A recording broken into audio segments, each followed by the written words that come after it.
反正那个。给我。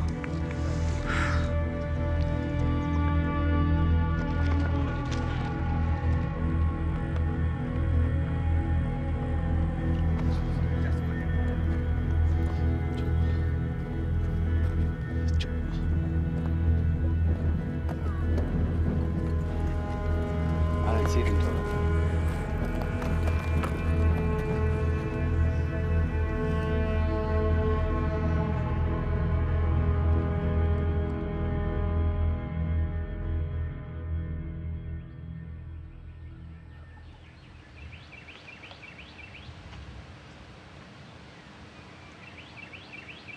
What's your name?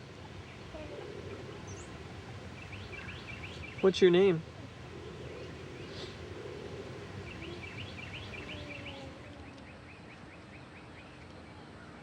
In April 2004, my son Rowan was diagnosed with autism. The feeling was like being hit across the face with a baseball bat.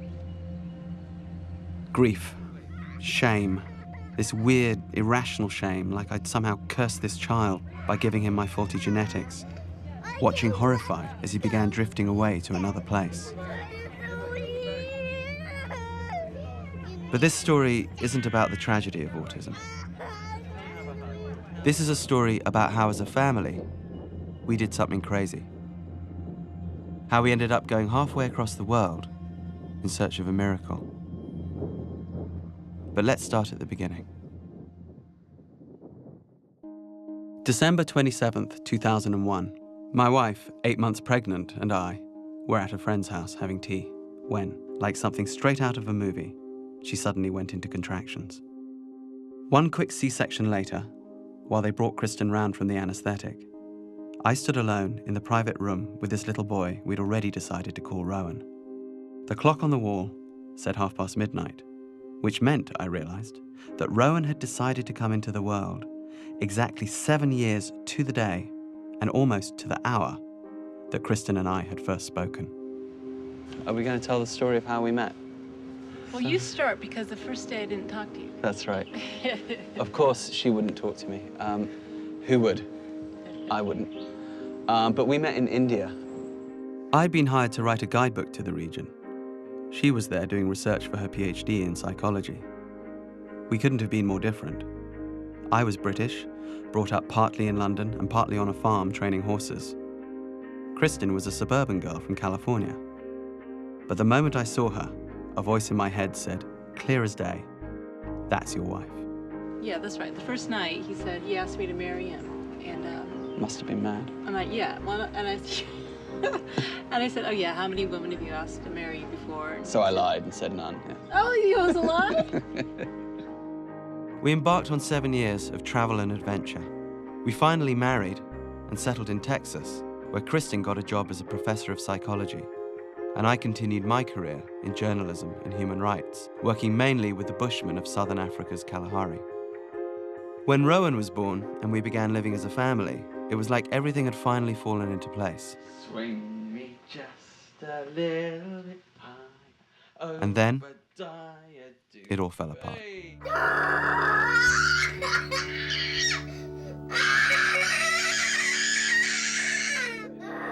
The world had once been our oyster. Now it had narrowed down to just getting through the next day. No one could even give us a definitive explanation of what autism even was. Now, autism obviously means a lot of different things to a lot of people. One could argue that people have different definitions. All right, I'll have a go. Autism is due to neurological abnormalities in the early growth of the brain. Autism is a neurological impairment that influences a person's ability to view the world in a socially typical way. I had to learn social skills. Social skills can be taught. But sort of social chit-chat just for sort of social relatedness, I'm not into that. In autism, the brain is able to detect more information. If their brain is being flooded by lots of detail that the rest of us miss, that could simply get in the way of being able to interact socially. In addition, the person has very narrow interests in specific topics. Sometimes these are called obsessions. Today, we see autism as a big spectrum that can range from the severely mentally retarded person who is completely nonverbal to somebody who is a socially awkward mathematics or physics professor. Our lives became clogged under a mountain of conflicting literature and information on the disorder, the possible causes, treatments, and prognosis. We tried everything. Behavioral analysis, pills, creams, diets. We were out of options. He didn't speak to us, spent hours lining up objects obsessively, was completely isolated from other kids, and subject to endless tantrums. His tantrums came in waves, several times a day, lasting sometimes up to 4 hours. Autism tantrums, they're not like normal tantrums. They're often neurological in origin, which means the child is unreachable, impossible even to console. Point to where it hurts. Does it hurt here? Does it hurt here?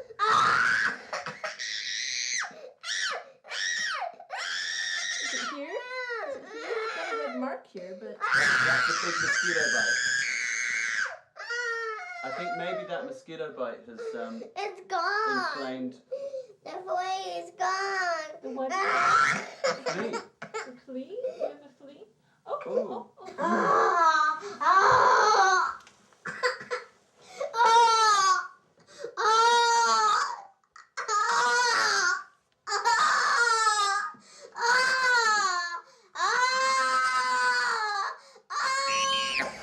Hey, where is the baby goat?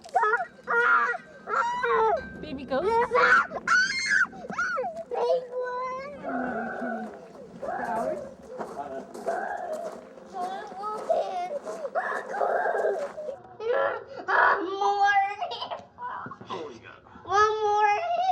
Want more hippo?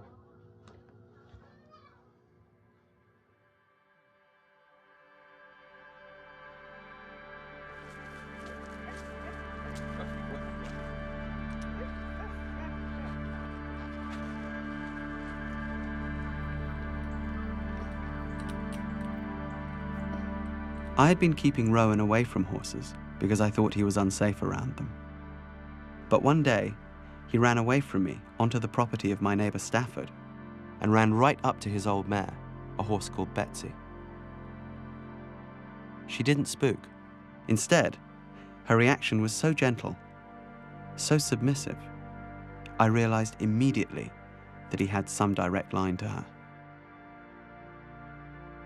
The moment I put Rowan on Betsy's back, he began to speak. He's a nice horse. This deep relaxation, it's such a rare thing for him. There's something going on between them that, even with all my years of dealing with horses, I just have never seen. It's this mystery, but it's a very beautiful mystery. Just like autism is a mystery. Feels like a warm, sunny day after winter. As Rowan began to open up to me for the first time, a light bulb went on in my head. I asked myself, why does autism have to mean the shutting down of everything? Why couldn't it be a gateway into adventure? Maybe even a gateway into healing. It may sound odd, but I have something of a history with traditional healing. In the course of my work with the Bushmen, I had, during the previous 10 years, been introduced into their world of healing through the use of a shaman. The Bushmen, and many peoples like them, address their spiritual dilemmas, their health dilemmas, their social dilemmas, even their political dilemmas, through the use of a trained shaman who enters a state of trance, talks to the spirits, and comes back with an answer. As unbelievable as it may sound, in my years of working with the Bushmen, I have seen, many times, people cured of a variety of illnesses this way. So I asked myself, was there a place on Earth that combined this kind of shamanic healing with horses? I did some research. It turned out that the place where horseback riding actually originated is the same place, the one place on Earth where shamanism is in fact the state religion. Mongolia. You want to jump with Betsy? Jump with Betsy. Okay, let's jump with Betsy. Betsy. Okay, let's go. Oh no, Betsy. What if we were to go there, riding on horseback from healer to healer?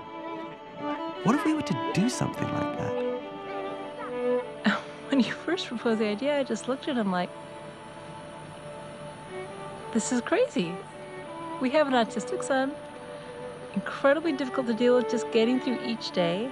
This is the absolute last thing we need in our life right now, is to go to Mongolia on horseback. It's just insane. I mean, I don't even like horses.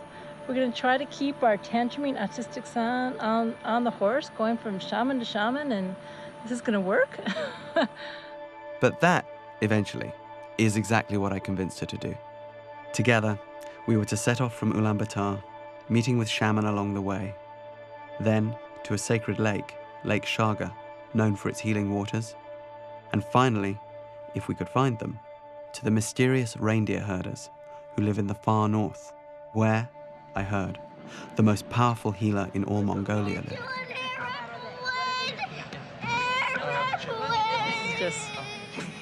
It's just absurd.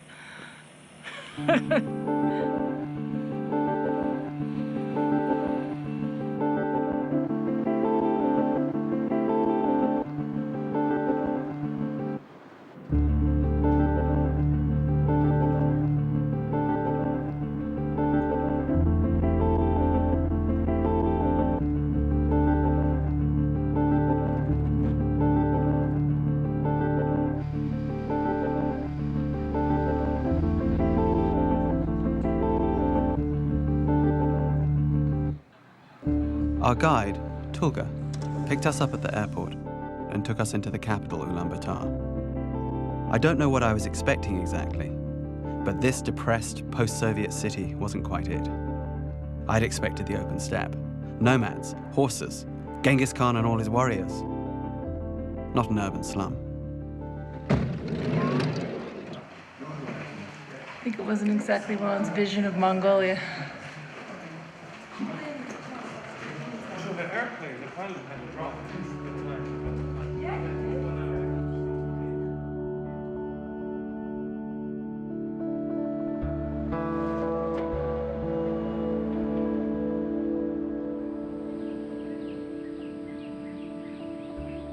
So look, here we are in the autism world.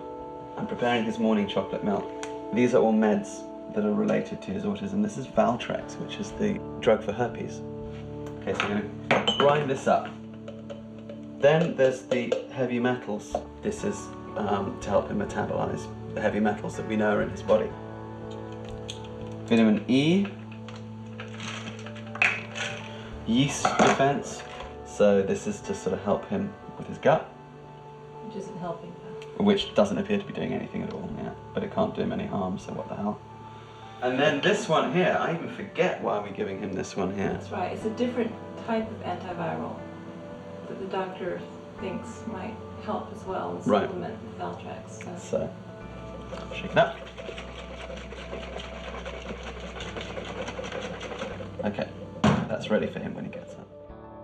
Nobody knows what really causes autism. Autism, like many other disorders, is very complex. These days there's a consensus that genetics is going to be at the root of the cause. But we know that genes are not going to be the whole explanation. Recently, there seems to be more problems with very severe autism that remains nonverbal and this regressive autism. And I'm very concerned about environmental contaminants. One theory of autism is that individuals with autism are, you might say, a reaction to our environment. There's a lot of pollutants out there, there's heavy metals or pesticides. This is having a huge impact on the human body. There isn't much doubt that an environmental factor will eventually be established, and it may be that it has to interact with the genes, that environmental factor only contributes to autism in an individual who's already got a genetic susceptibility.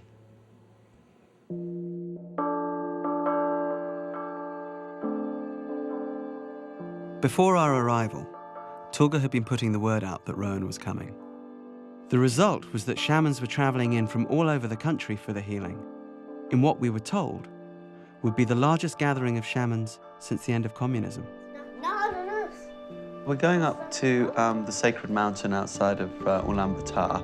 Segen Ul is the name of it, and 9 shamans are going to meet us there and perform a ritual on Rowan. I'm quite hopeful. I think it could be interesting for all of us. We're going to do what all normal families do on a, what day is it today? Morning. We're going to go up a several thousand-foot mountain and perform a 4-hour ritual with shamans. Isn't that what all families do?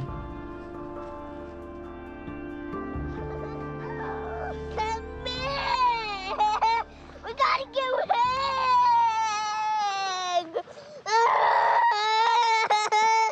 Ruin!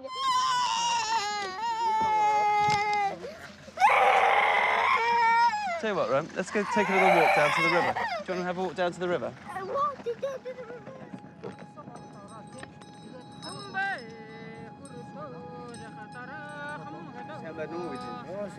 Hello. Thank you for seeing us.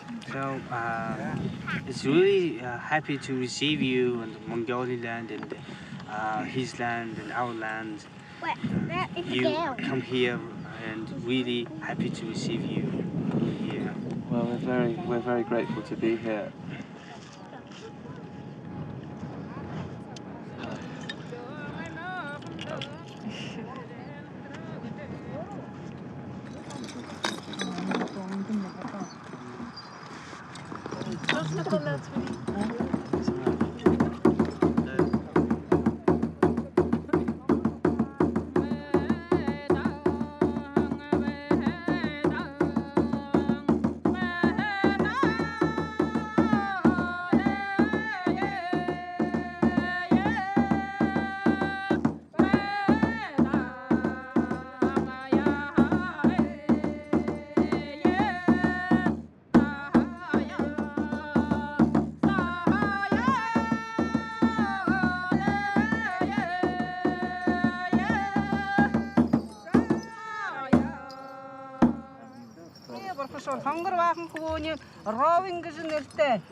When he was saying during the ritual singing, so he meant your side. There was a woman like almost saying to mentally something.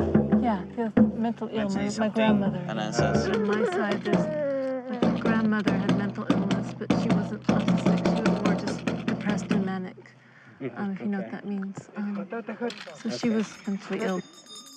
In fact, all the shamans concurred that a recent ancestor, a female ancestor on Kristin's side, was somehow clinging to Rowan, perhaps trying to harm him or even pull him away. If he doesn't want to have a drink of it, is it okay, or can we? No, you have to. Okay. Have some water. Some more water. Water. Out of the bottle. Water. Water. Water. It's water. What's It's water. It's water. It's white water. White water. Taste the water. Taste it. Taste it. Just take a little sip. It's water! Little drink. Drink! Water! Yeah, take a little drink of water first. You have to stand the direction of your country, and also you have to wash your lower body where the Rowan was coming out. You know? You have to wash it from up to down. You have to wash it with this. Can it be over the clothes? No. No. Okay. All right. And you have to be quick. Go that way. The shamans also said that a black energy had entered Kristin's womb during the pregnancy. Yeah. Just don't show my cellulite. That's all I ask.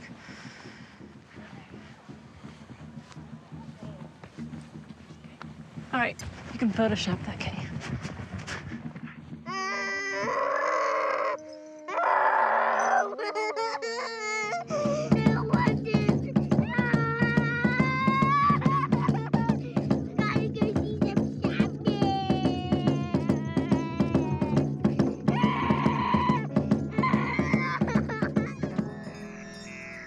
I couldn't help wondering, did I really have his best interest at heart here? Was I being a terrible father? I didn't know.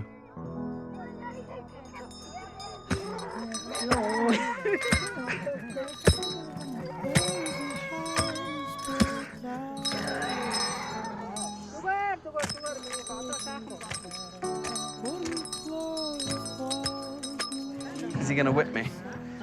Yeah, a little bit. You cannot scream.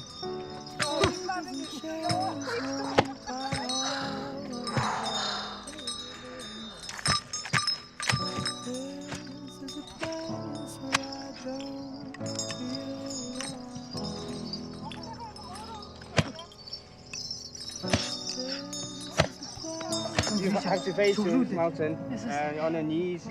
You're not allowed to scream. Okay. And cry out. Apparently you're not allowed to cry out though.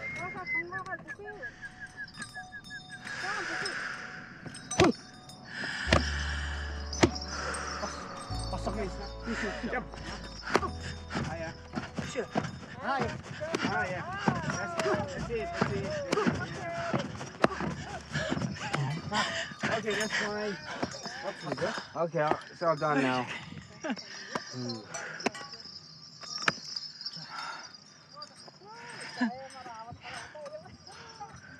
I have him too. Well done. I'm proud of you. Come here.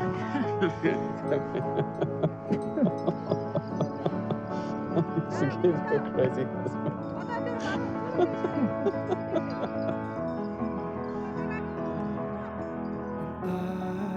And then something happened. Something was released. Rowan began laughing, giggling, playing with the shamans. We were together again as a family.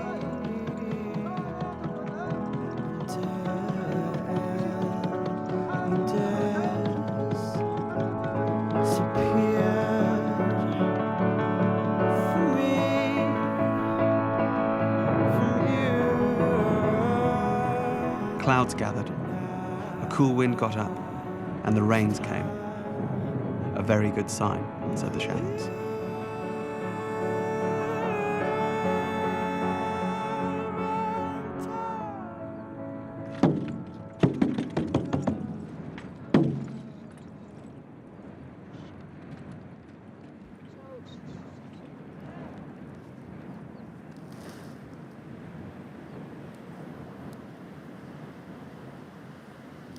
Thank you. After the last shaman had finished, Rowan turned to this small Mongolian boy who'd been there at the ceremony, and right out of the blue, hugged him and said, "Mongolian brother." He'd never done anything like this before. The boy's name was Tomo, the 6-year-old son of Tulga, our guide. After seeing the boys' interaction, Tulga decided to bring Tomo on the trip with us.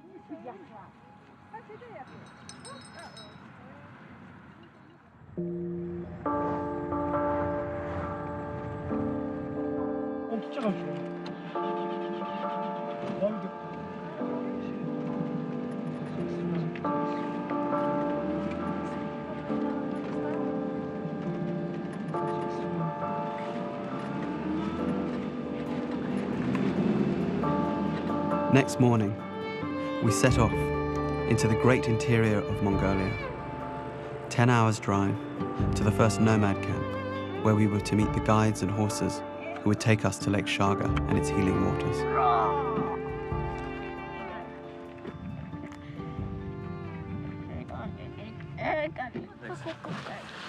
Are they going to play together? They might.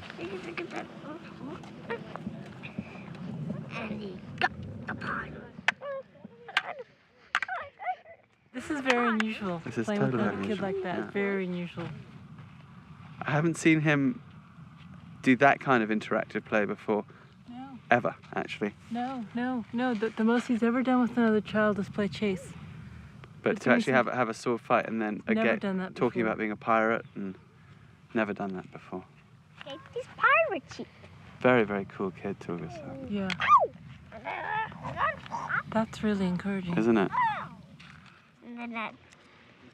How do you like it? You don't like it at all? I don't like it. or you like it? Or? Oh yeah. No, Okay. I'm doing a little dance. Ow! And then that.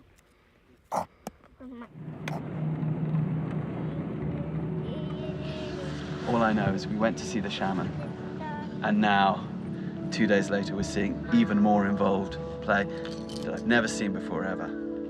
Is this because of the shamans? Isn't this because of the shamans? All I know is we went to the shamans, and now this is happening.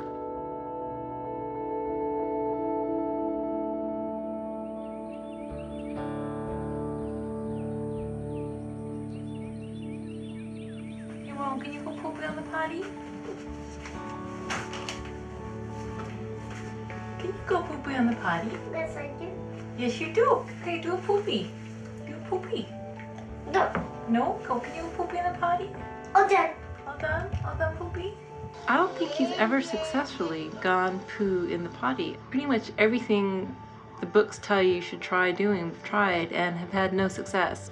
We took him out of diapers because we just thought if we didn't, he'd be in diapers forever. So we just have him wear underwear and hope that it's gonna be so uncomfortable pooping in your underwear that he'll eventually be potty trained, although it doesn't seem to be working out that way very much. All right, let me just make sure you're covered. If I could make one wish for the Mongolia trip, if they could like heal his resistance to using the potty, that is a very big wish. It could finally learn to use the potty. It would make our lives tremendously easier. I'm so tired of changing poopy underpants. I can't even tell you. I've got a plastic bag in there. Jesus Christ. This is a bad one. Get you all Sure clean. you want this? Wow, that was a explosion, mate. I don't feel quite as glamorous as Steve Irwin, but I do feel like I just wrestled with a beast. Okay. And at least the rainstorm hasn't hit yet.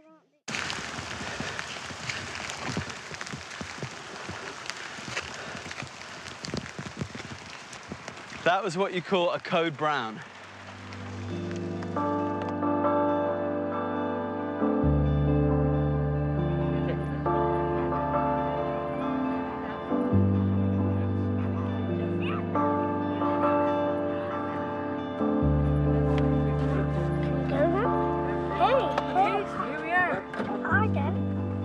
First night. Horses here? Yes, horses here.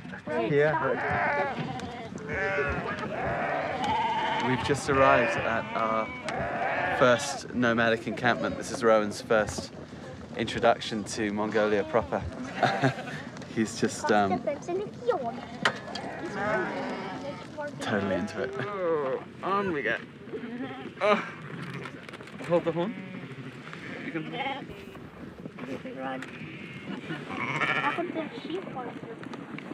For the night, we set up tents. Of course, the kitchen makes foods. Also, the horses are ready there, and we will be seeing our horses, which they have been prepared for us. So they've been trained horses for 3 days minimum. Yeah. Right. So we're going to be riding on horses that have never been ridden by Westerners before. So this should be interesting. Oh dear.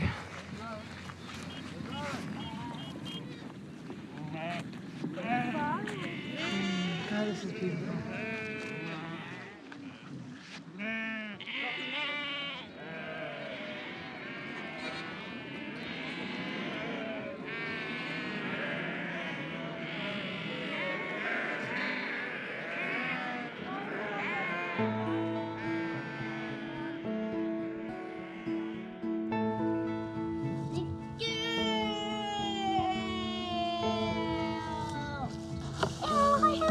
The goats.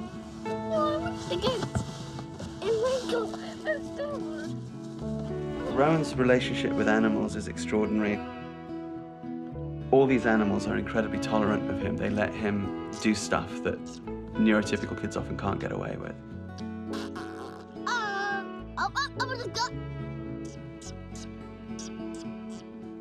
he picks them up, he chucks them around, and the cat won't scratch him. The goats just sort of go limp and let him do this. And we see this time and time again. He's got something with animals, and he's always been obsessed with animals.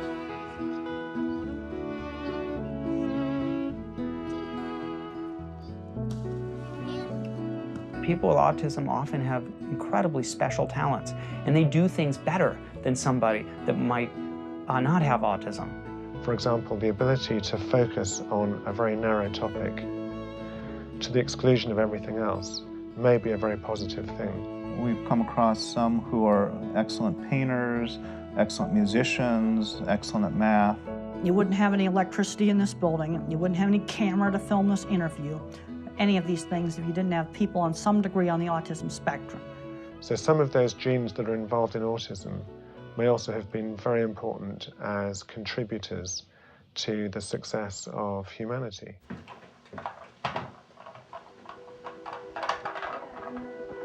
So now this week, I came in and I found that he had started putting his animals in boxes and sorting them. Look, all the birds are in this box here. The rhinos and the pigs are together. They are biologically close to each other. No one's told him this. The camel, the bison, and the muskox are together. The large cloven-hoofed animals. Now it gets interesting. It's this plains game. Buffalo, zebra, kudu, gemsbok antelope. He knows that these animals group together. I guess he's observed this in a wildlife documentary. And then over here, all by itself, in a special box, is the horse. So he's categorizing correctly at age 4 the genuses and species and what their relationship is to each other, but no one's told him this. So this, if you like, is a really good allegory of the mind of the autistic kid. In some ways, really advanced, but also if you say, "Hi, little boy, what's your name?" he'll completely blank you.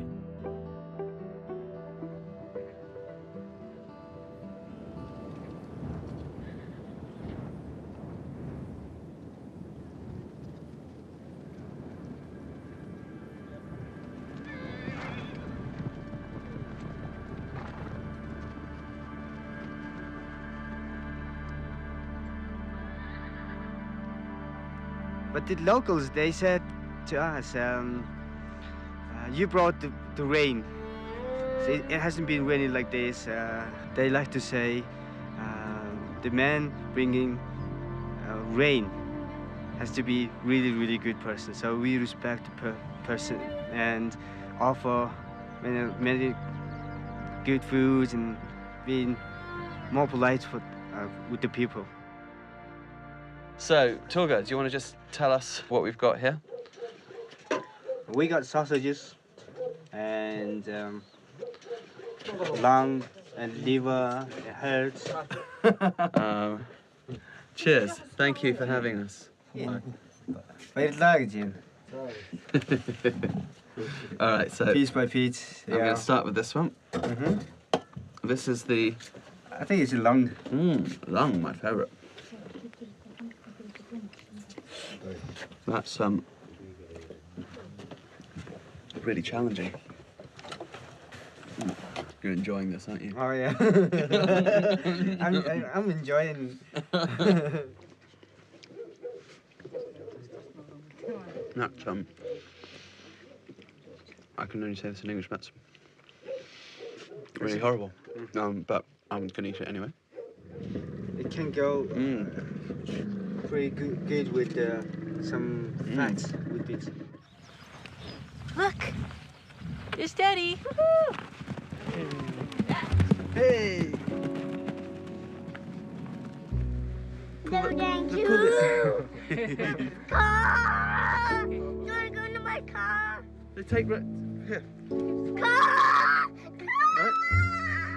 Car! I want the car. Should we go to the car? Let's go to the car. Yeah, we'll go to the car. But you know, Car! to the car. To the car, please, Daddy. I'm feeling a little anxious right now. I don't know if I'm doing the right thing. It just makes you feel a little bit like, what are we putting him through? You Yeah, know? like It's hard, it's stressful, it's difficult.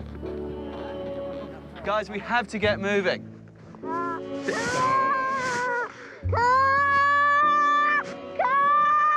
We've waited almost too long. Okay. All right, I'm gonna keep getting moving. Let's go moving. I'd never seen Rowan reject a horse before. Never seen him tantrum on a horse. The horse was always the place where his tantrums went away. I can't ride on a different horse. I'm just so tired and exhausted. Really? And we've only been to, you have to kick every single step. Do you want to take And this to trot, horse? I've got to like, Do you want to take this horse? if you can change saddles. It'll need take that a saddle. long to change that. I'll but- just ride in the van. Jeremy's going to ride it and see if he does better. Jeremy! Jeremy? Sit tight, sit tight. Whoa, oh dear. Oh, shit. Jesus Christ. See, this is a fucker of a horse. Are you okay, sweetie? You want to get down? Okay, you can get down. We can, but the problem is every time we stop like this. Mummy. You want to go see Mummy? You want to ride in the car with Mummy for a bit? Okay. Ooh. I'm sorry, I'm in a very negative mood. That was one of the most uncomfortable half hours I've ever spent in my life. All right, well, enjoy the ride in the car for a bit. And so, my son took off into the center of Mongolia in the back of a van with leopard skin seats and pink curtains.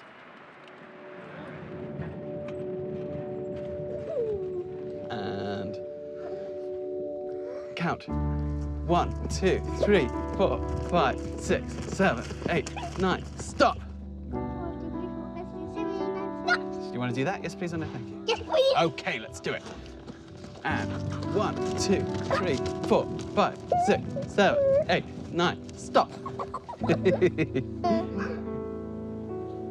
In my daydream, this trip to Mongolia would bring him by himself riding. Him not having to sit there in the saddle with me, him riding by himself. Every parent who has a passionate interest wants to share that passionate interest with their child. But it's more than that. If Rowan can ride, then he's free, then he's got freedom. If that's something that could come of this trip, then that alone would be everything to me. 7, 8, 9, stop!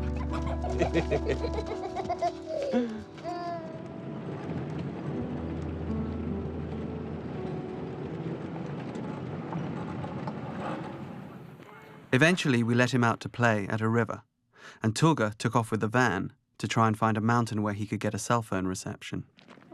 That was a mistake. The van was now Rowan's anchor of comfort in this unfamiliar place. Now it suddenly wasn't there. The result? Total meltdown. Oh, he's pooing, I think. Are you ready to pee? Gotta get Cody. Okay. We can use water for the water bottle. Switch off the camera and come and help us. Frog!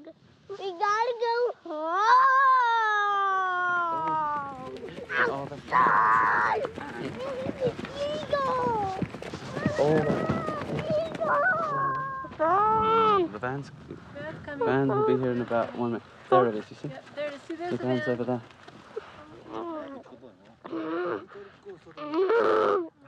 Okay, you want a mommy hug? Mommy hug? Oh, poor darling. Okay, Ben's coming. Ben's coming. Ben's coming. Ben's coming. There's the van. You do?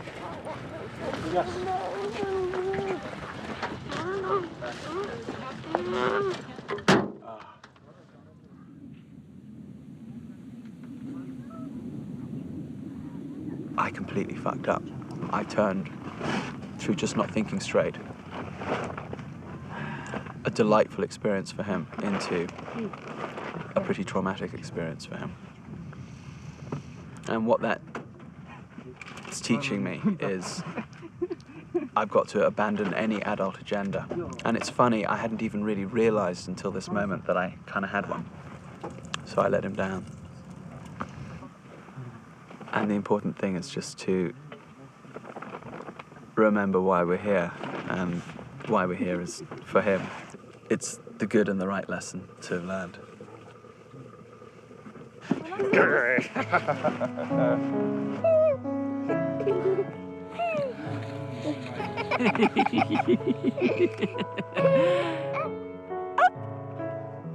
Down.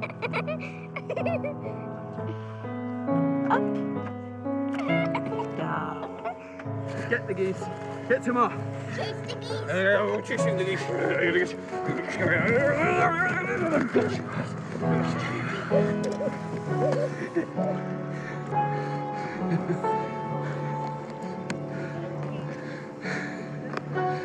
I guess I forgive you.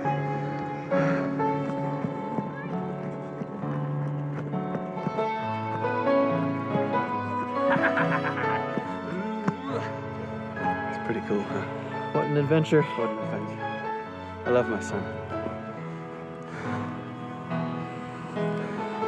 He loves you. That's a good thing.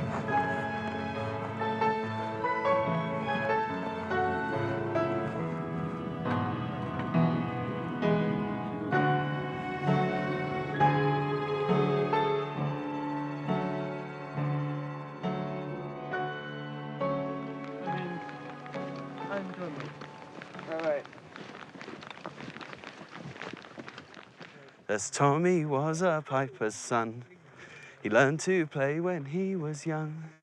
But the only tune that he would play was over the hills and far away. O'er the hills and o'er the main, through Flanders, Portugal and Spain. King George commands and we obey, over the hills and far away. There's 40 shillings on the drum for those who volunteer to come to list and fight the foe today, over the hills and far away. O'er the hills and o'er the main, through Flanders, Portugal and Spain. King George commands and we obey, over the hills and far away, over the hills and far away. And I would love you all the day, every night would kiss and play. If with me you gladly stray, Over the hills and over the hills and over the hills and far away. I love you.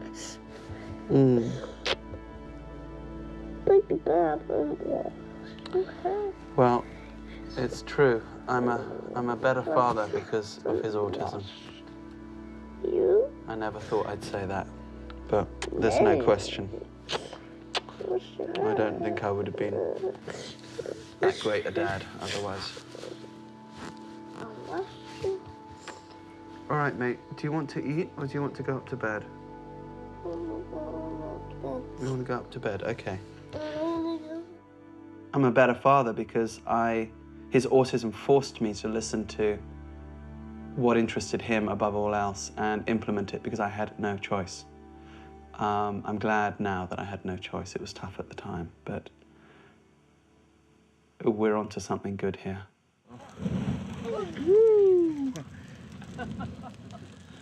Very traditional Mongolian flag.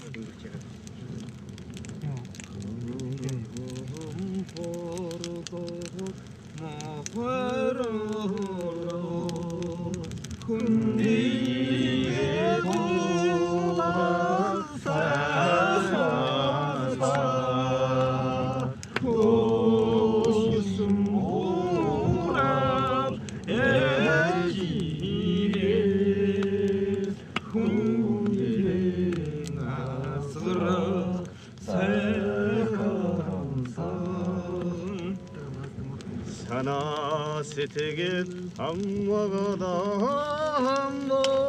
모도요 오당 소지 대령 모락드서.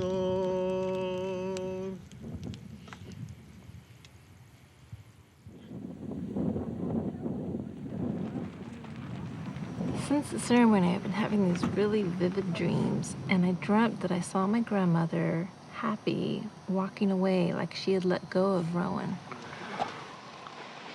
My dreams have been so powerful lately. I mean, normally I don't remember my dreams at all, but I have been here. But there was definitely a connection with, my grandmother and all her grief and sadness and that tendency, that kind of negativity my grandmother really had. I mean, in a way, she was a black hole. And what was interesting is, because I have a difficult time holding, understanding, spirits. And, I mean, to be honest, I don't really believe in spirits, as kind of actual entities. I believe in them more as symbolic entities. Well, I suppose what was interesting is that I really saw it as, saw her spirit as a symbol, or maybe the actual, who knows, of that tendency in the female line on my mother's side. Of this real clinging and just kind of rage against not wanting things to be other than as they want them to be. And that's been passed down from her to my mother to me to Rowan. My rational mind says, what does all this mean? But, there's some connection there.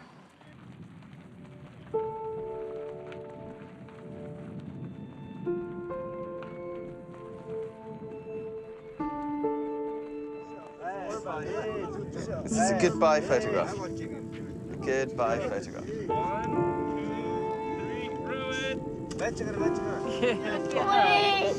Goodbye, Blackie.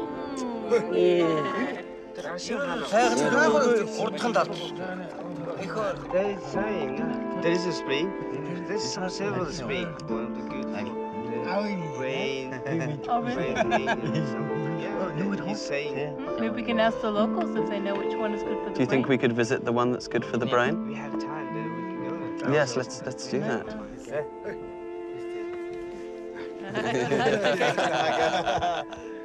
Bye-bye. Say bye-bye, Baggy. We decided to take the old man's advice and head to Lake Shaga and the healing spring, where, so they said, we could wash away our suffering.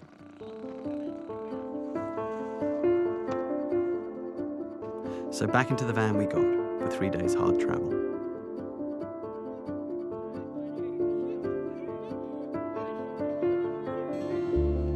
The shamans had given us some homework. Every night until we left Mongolia, we had to perform a series of rituals while praying for whatever negative forces were affecting Rowan to leave him be, including, as out there as it sounds even by my standards, the spirit of Kristen's manic-depressive grandmother. He's just making cognitive advances at an accelerated rate over the last few days. I think having Tomo along is, key to all this.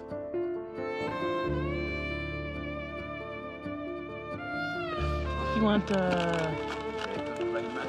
just a Rain Man cookie? No, dang. Okay. Autistic parents only eat Rain Man cookies.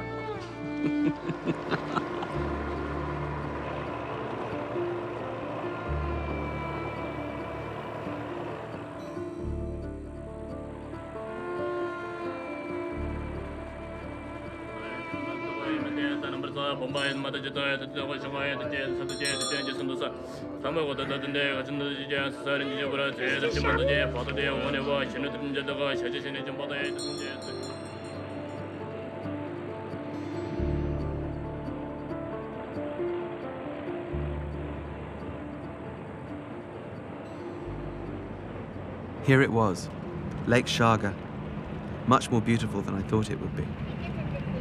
There's the lake, look at that. All right, let's get out. Let's get out.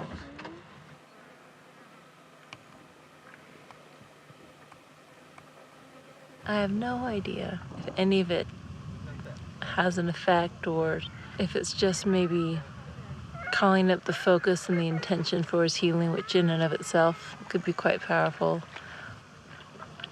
I don't know how useful it is to think of us as normal and totally healthy and Rowan as the sick one, the ill one. I think it's way more complicated than that. We would not be having this amazing, crazy adventure across Mongolia if Rowan was not autistic. It seems like a curse in some ways, but in many ways it's a real blessing. And to allow it to be. To allow it to be. And also, this was Rupert's in my life before we had Rowan. We were traveled all over the world. Yeah, and we just thought we'd never be able to do it again. Yeah. You know, Yeah. and we tried a couple of times. And it was a disaster. Disaster, you know. And we were terrified that this trip would turn into a real disaster too. Yeah. And it hasn't. Rowan's just been so into it. And even when he was shaky the first couple of days, he was still into it. You know, I think something's really shifted with him. Yeah, he's finding his adventurous heart. Yeah, he is. I can tell you, this is a fairly hard trip in many ways, but I've had harder car rides to the grocery store with Rowan. I mean, seriously, haven't you? True, yeah.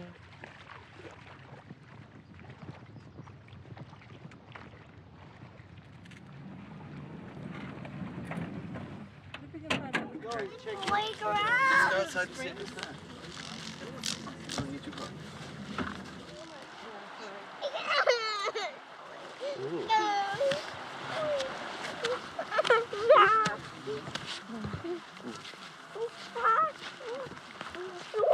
Well, this is kind of a good lesson in this is a high-functioning autistic kid. You can see, like, sometimes you can go out and even just to make it 300 yards up a trail can be, like, massively stressful. Well, you really know how to be charming when you ask for things. Swing, you can swing. Come on, let's go, let's go. Oh, look, here's some more daddies.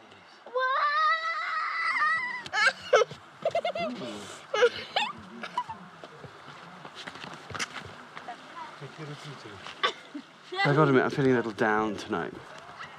I don't know. Sometimes I think he's like leaping forward, and sometimes it's like he's totally regressing. He goes up and down like a ping pong ball. Am I just kidding myself that I'm not attached to him recovering? You know, will he ever be really functional? Will he have to go into an institution when he's older? Will he recover? Will he surprise us? Let alone will he ever ride a horse by himself, you know? I don't know.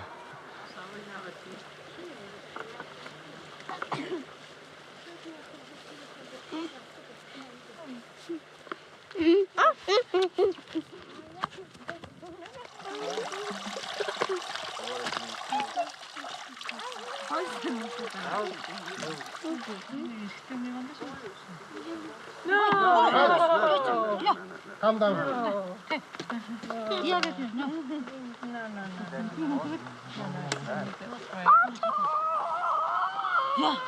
Tonight he's basically just like a giant 18-month-old, and it's very painful for me to see.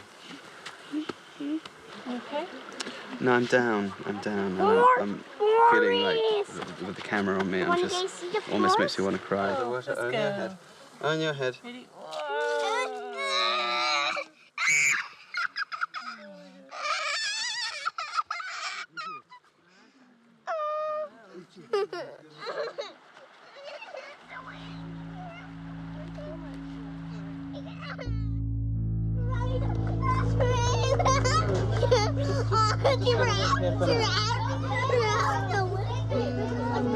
A little bit of waiting.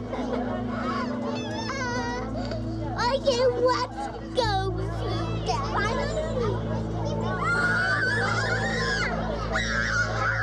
So he's developed an obsession with this train, and not just with the train, but with these animals here.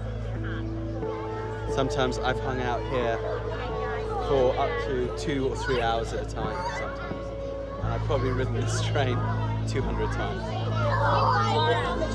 You can? Thank you. Thank you very much. Phew. Well, that was lucky they let us on.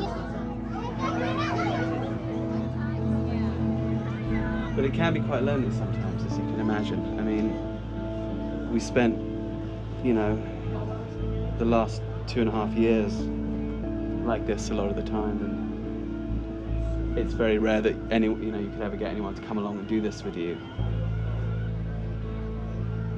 And it can get a little lonely. It's one of the things which I think all parents of autistic kids have to deal with. I think before a parent can come to acceptance, there's an enormous amount of grieving that has to be done. I think people are dealing with loss from the loss of a dream.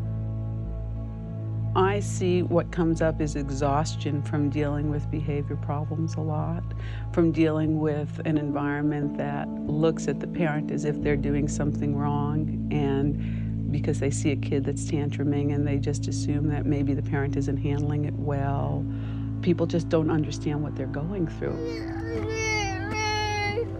There's so many fears that their child, their adult child, will be taken advantage of, that there won't be a place for them. I've worked with families whose adult children are not toilet trained. They worry that they won't have any friends, that they'll be all alone, and when their family goes or their parents go, there won't be anybody around to care for them.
Our final destination was far north near the Russian border, to try and find a group of indigenous people called the Duka, the reindeer herders.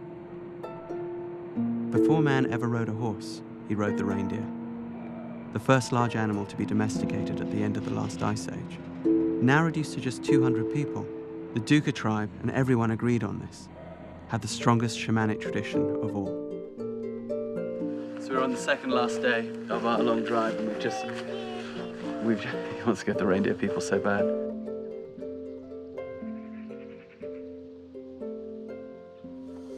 This is for Mommy, and this is for Mommy and Tuka, and this is for Mommy and Tuma, and this is for Mommy and Tum, and this is for Mommy and Tameru. What's for Mommy and Tomu? Hey, Rowan, what's for Mommy, Tamul, Daddy, and Tolga?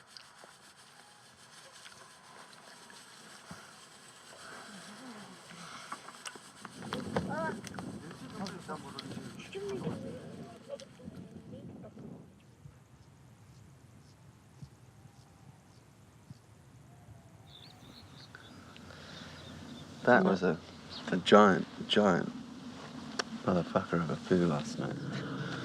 Oh God, I'm getting so depressed about that. You know, I just had these visions of him at 14. Still shitting his pants, I know. I don't fully understand why he's so resistant. So how are we going to deal with that to try to get him to accept the horses again? I'm afraid that that he's set up an autistic pattern where he'll just roundly reject it because it represents some unpleasant memory. And then when we get to the horses again, yes, of course I'm worried. And of course I'll feel a failure and humiliated and all these things if he roundly rejects it. So thank you for pressing that insecurity button in me this morning. That's very sensitive. Just trying to. I'm only kidding. I'm just trying to also prepare myself. That morning, we waited for the guides and their horses to arrive, to lead us north to the reindeer camps closer to the Russian border. From here on, there were no more roads. We'd have to leave the van. I worried and fretted. Would Rowan get back on a horse, or would he reject them again? Would we actually be able to do this? Come on, Rowan, let's go. Come on, Rowan. Okay. There we go. It's Good all right. job. It's all right. There we go. It's all right. Sit like that. There we go. There we go.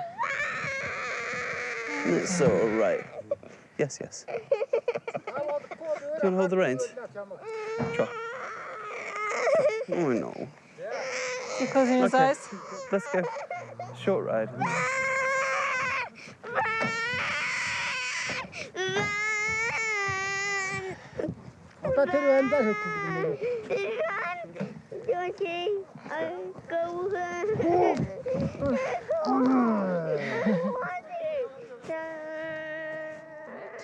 I had to find a way to get him in a better mood, and fast. I didn't know what to do. I was searching for inspiration. And then, the gods of toilet humour spoke to me. What's that? It's a... A code brown. It's a code brown. It's a code brown. It's a code brown. Code brown. It's a poofy, poofy, poofy. No, it's poofy. What's that? It's a... Code brown. Code brown. Code brown. Code brown. Code brown. Code brown. What's that? Rhinoceros having a code brown. What's that? That's a... Code brown. Code brown.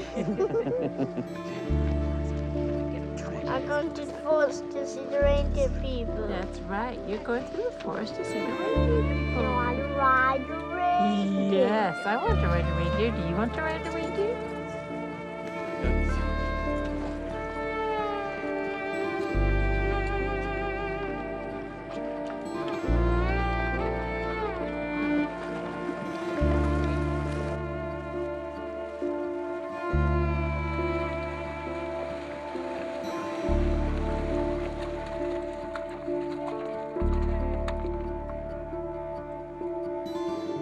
Thank God, Rowan was enjoying riding again, enjoying the adventure, because it took 2 full days to make the ascent, 12,000 foot up to the summer pastures of the reindeer people, crossing rivers, negotiating bogs, spending 8-9 hours each day in the saddle, wondering the whole time, would we actually make it? I no longer had to worry about Rowan, but now Kristen's exhaustion was starting to tell. And then, just below the highest point of the pass, her horse kicked her. Did he actually get you? Oh. How hard did he get you? No, 3-2. Oh, if he really got you. Oh, everything just hurts. I've never really done the kind of mountain riding, so I don't know if I'm going to make it. Yeah, you will. We have 2 hours. So from the pass, we can see reindeer people. We can see the reindeer people. Means it's very close. Okay. Yeah, we're gonna have a little rest and then we're gonna ride over to the reindeer people. See that? Okay, we can go. See the pass up there, Rowan? On the other side, reindeer people. On the other side is the reindeer people. We can go. Yeah, you think you make it? Yeah. Okay.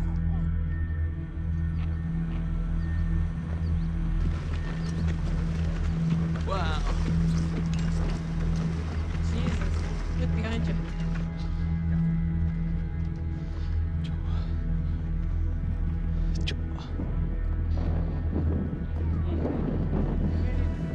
Wow.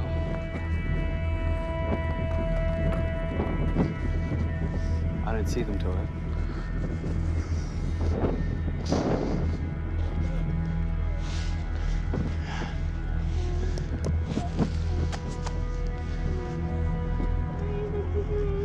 Yes, we're going to go around here to the reindeer people. The reindeer just around the corner, are they? The reindeer people are just around the corner.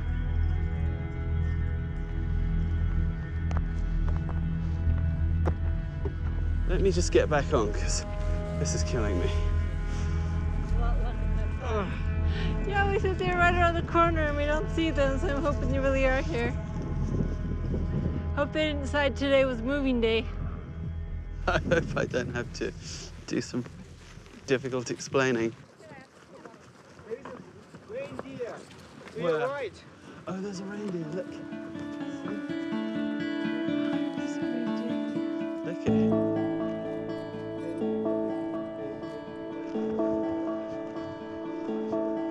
There they are.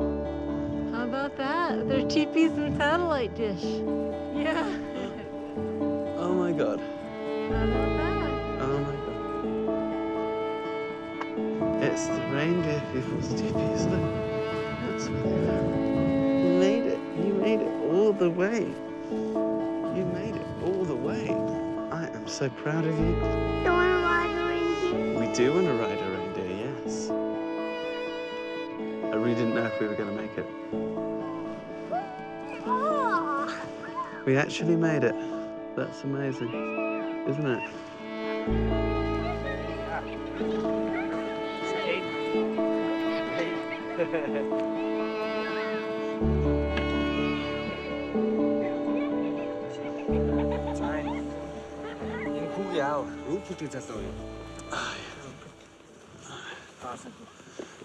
Энэ ээж нь Кристин үчимгүй.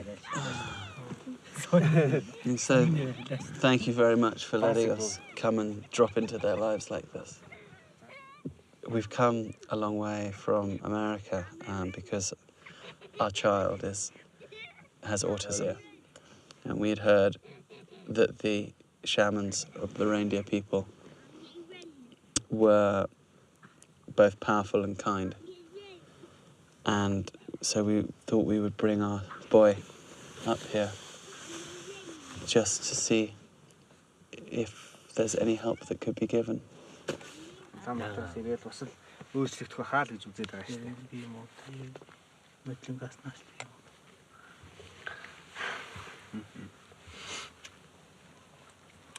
He says his father is the person we are going to meet. He's not in well, but you check with him.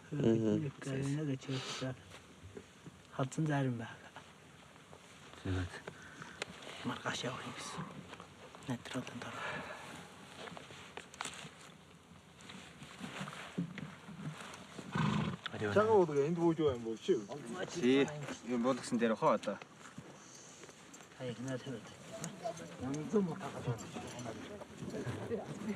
don't even know his name, the shaman here. What's his name? Ghost. He's definitely the most powerful one in this region. He said he can do the ritual. Torga reported that Ghost needed a full night to communicate with the spirits to find out whether he could help Rowan. Tomorrow, he'd let us know. It's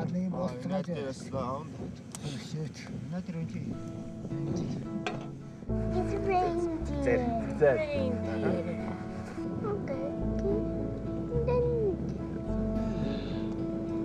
Okay.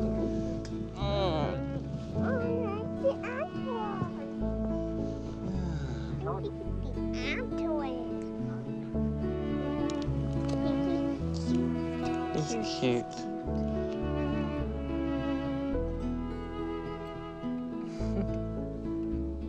Okay, time to get off?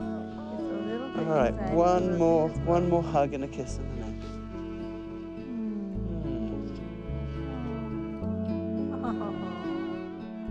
Yeah, it's fine. It's okay. Let's go hold the baby reindeer. You want to hug the baby reindeer? Let's go hug the baby reindeer. Are they cute? They're not too cool. Hers are just starting to grow. Abracadabra. Abracadabra. What's that? It's his back. Abracadabra. And his weave. Weaver. And Wilbert. And Will. And Weezy. And Hay. And Hope. That's amazing. That's amazing. Where did you get those names? What did he say? Weezy, Wilbur? I've never seen him just spontaneously name a bunch of animals. Told the shaman. He thinks it's possible to do it today, this evening, but 9 o'clock. 9 o'clock, okay.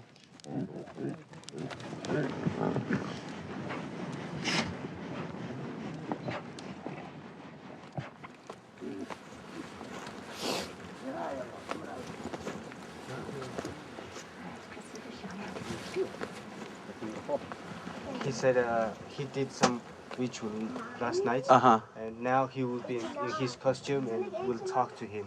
Thank you. A little bit. What's that? It's eagle feathers, like an eagle. You see a hawk in the house? Mm-hmm. The hawk was in the house. The hawk was in the house, that's right. Here's the drum.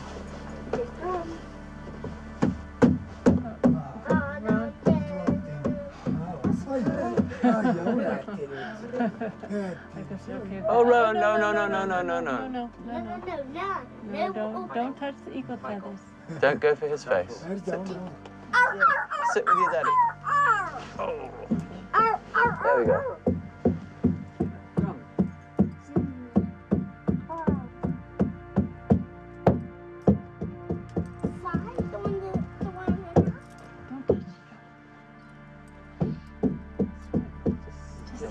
Daddy. Sit quietly.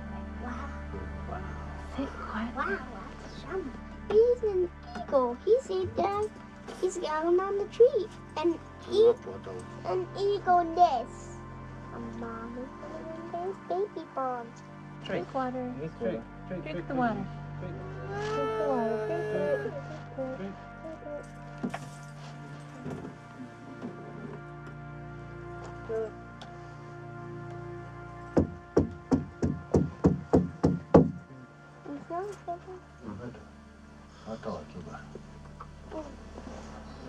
He says it'd be fine Did you with see the.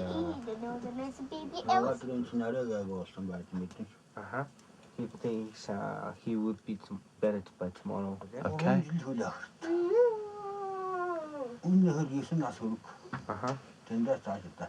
He said he will become visiting us tomorrow. Okay. Very good. The spot. He said he's leaving this area tomorrow. Okay.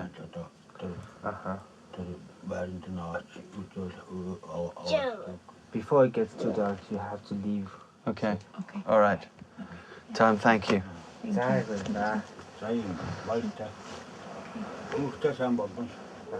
Take care of your kid. Thank you. We will. You want more shamans? Do you want more shamans? Oh.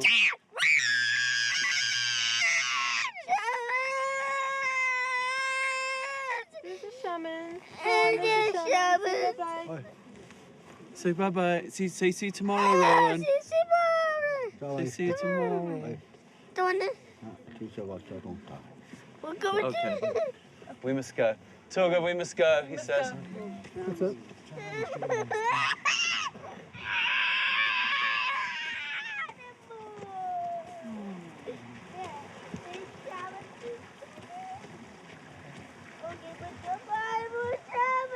You wanted to stay there, didn't you?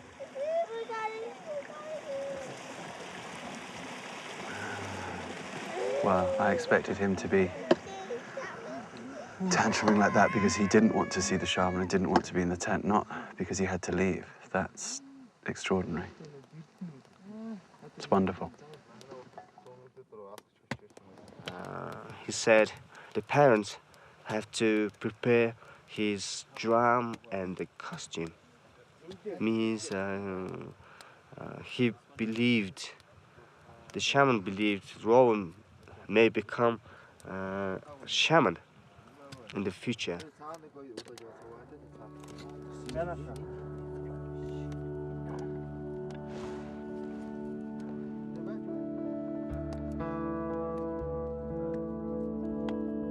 One way of explaining an illness is to say, oh, this person's sick.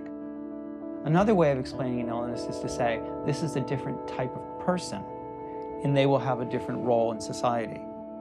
One of the most common things that anthropologists have found among healers, like shamans, is that almost always people who are shamans, no matter whether they're in East Africa or whether in Central Asia or South America or Australia, they have gone through some sickness. And often that illness is an illness with a constellation of symptoms that are certainly neuropsychiatric.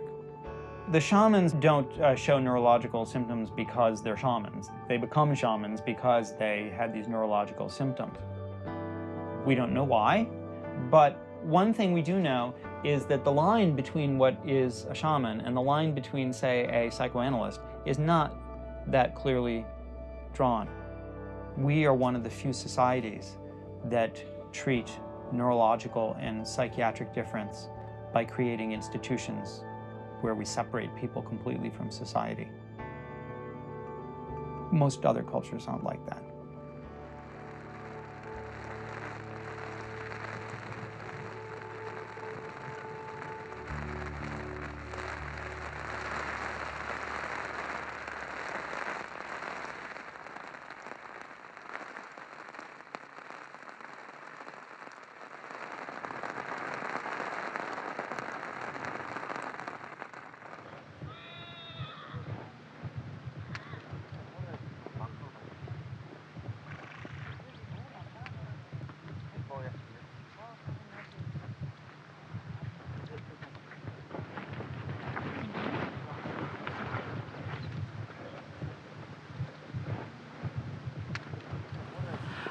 Obviously, I think there's dangers into totally saying, oh yes, it's the shamans, and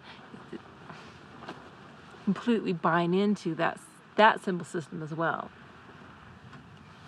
I think I'm a little more skeptical than Rupert. Well, you know, he goes up and down naturally, and we don't know if this is definitely a permanent gain. So I'm a little more cautious in terms of saying I'm hopeful and things look good. But I do think it's important not to expect like a miracle cure. Like, you know, there was a little part of me that's like, after the shamanic ceremony, was he going to wake up and be just totally normal? And of course he wasn't.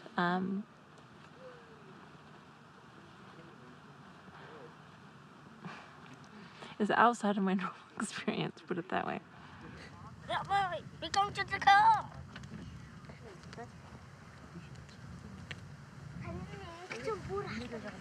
Maybe I should change my shirt after 5 days. Just a thought. Ghost had told us the night before that Rowan would become gradually less autistic over the next 3 years. But most importantly, the stuff that really drove us crazy, the incontinence, the tantruming, these would end today. We would start to see them leave right now. I was guarding my heart. I didn't want to allow myself to be disappointed. There we go. Okay, go on. Say goodbye.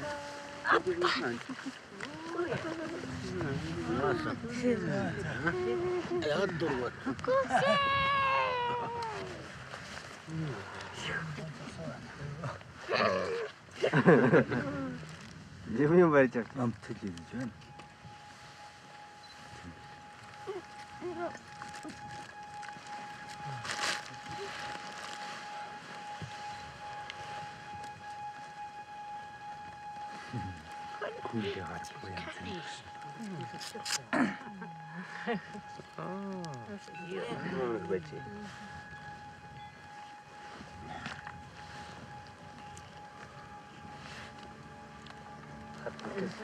You're doing the taste test? Yeah. 그 이름이 어쩌지? 그 테스트 같은 이나시 모두 좋아해. 시 이거 아주 어떻게 맞죠?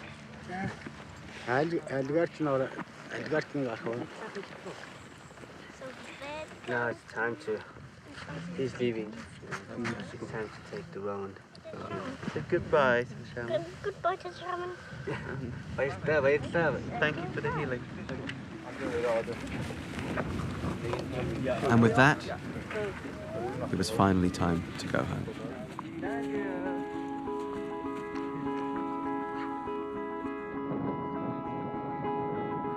As we rode away and down the mountain, just as Ghost had said, that, indeed, was when everything began to change. Ah! Echo!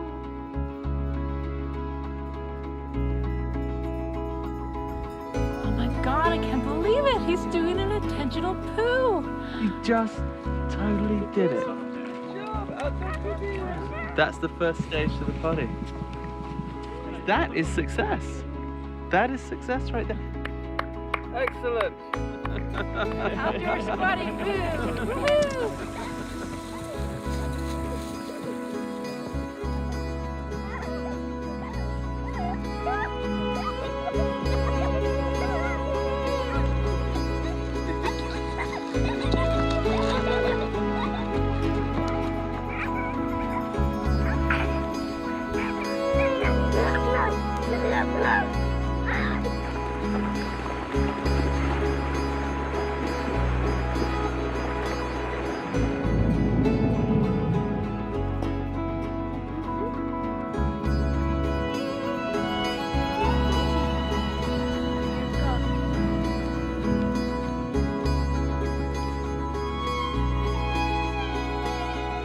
That's incredible. Incredible. Brilliant. You are brilliant.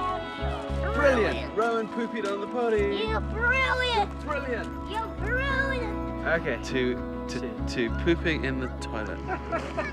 This is the start of something new.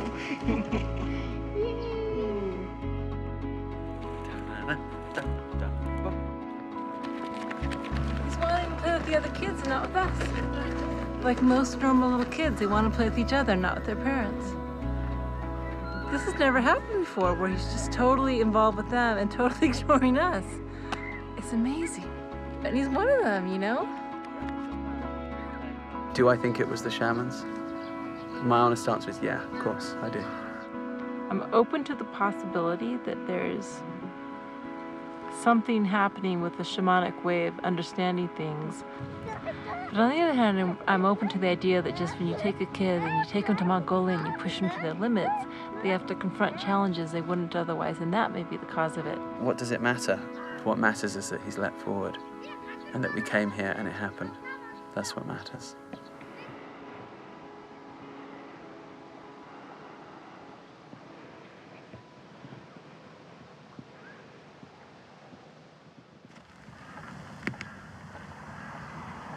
Now say a little prayer for all of us that live with autism, whether we're autistic or whether we're the parents of autistic kids, or whether we know people who have autistic kids, or whether it's our grandson, our granddaughter, or our nephew or our niece, or our kid or our sibling. I hope, this is my prayer, that we find a way to understand and integrate this enigma into the best of our society and the best of who we are. And that it helps to bring out the best in us all. That's my prayer.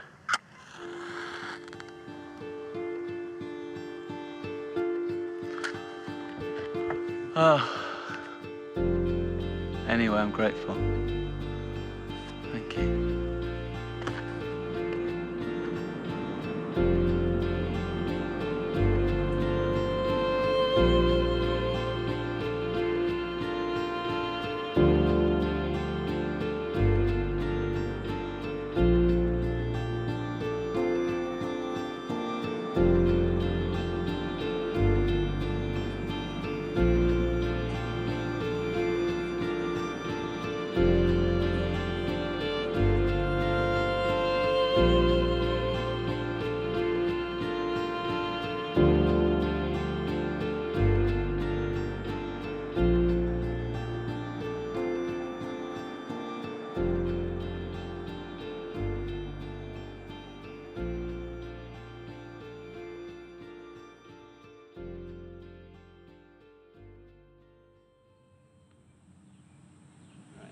I want you to do.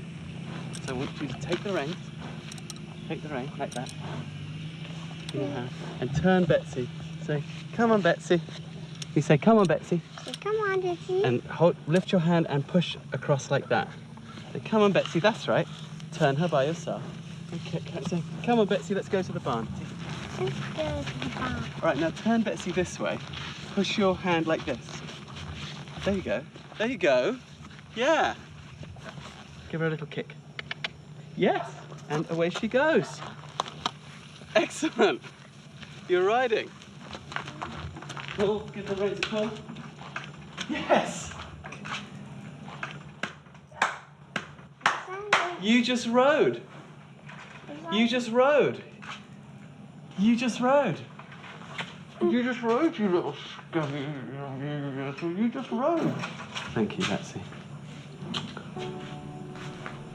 I don't think I can even speak right now.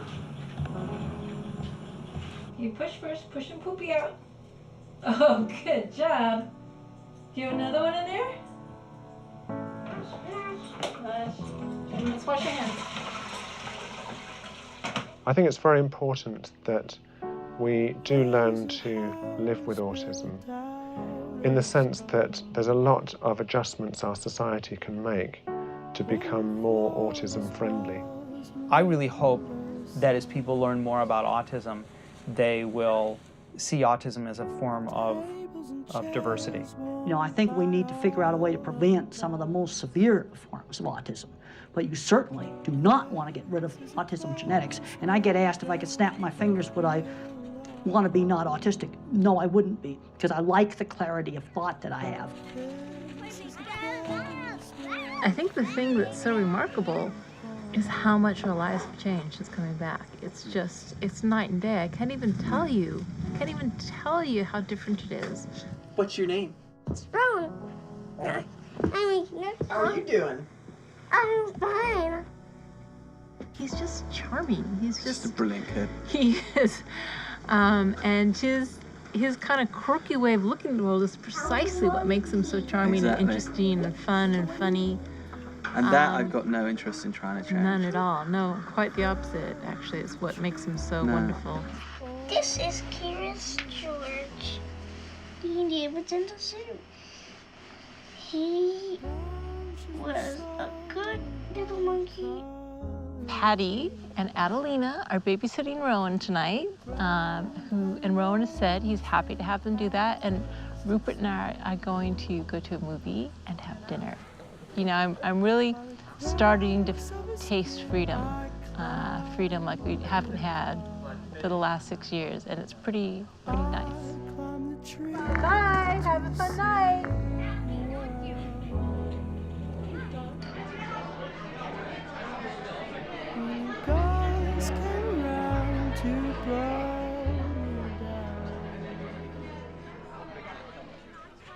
I think that the family influences how a child views themselves. So if the family comes to a place where they can accept that their child has autism and love the child and develop a relationship, their life is going to be much better. Happy birthday to you. Happy birthday, dear Rowan. Happy birthday to you. Did Rowan get cured of his autism? No. Rowan is still autistic. Did Rowan get healed of the dysfunctions that went along with his autism? The physical and emotional incontinence, the inconsolable tantrums, the isolation from his peers? Yes.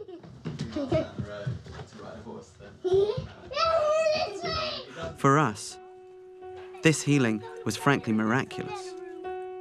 But perhaps the real miracle was that we went to Mongolia with a child suffering and a family suffering, and we found healing through whatever means. The bottom line is that we took the adventure, and through that adventure, we found a way, both as individuals and as a family, to break free. Where the doors are moaning all day long, where the stairs are leading from dusk to dawn,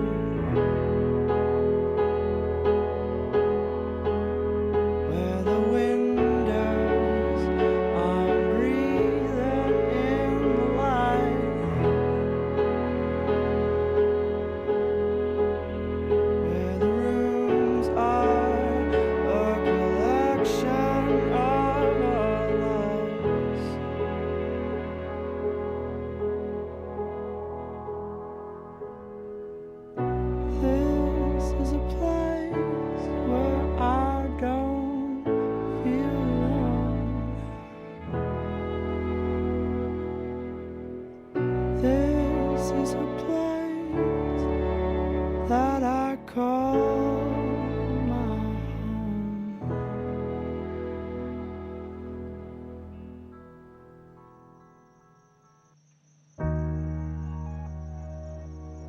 So this is the New Trails Center, and we have founded an equestrian and autism learning facility in Central Texas, near Elgin, Texas, where we live. Now we're walking. That's a walk. The schoolhouse here is all set up for teaching special needs. We have a number of good qualified therapists now coming in and working with us on the non-horse side. As you can see, there's a lot of happy kids here now.